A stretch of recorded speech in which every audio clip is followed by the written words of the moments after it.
అది కూడా నా మొహం. కానీ అది నా ఎదురుగా ఉంది.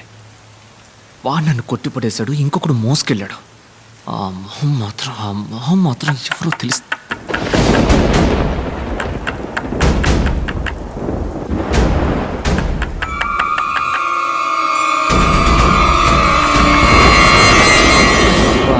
ఏంటన్నా బయట మంచి వర్షం? విపరీతమైన వర్షం. క్లినిక్ మూసేశారు. ఇదిగో తాళం చెవి.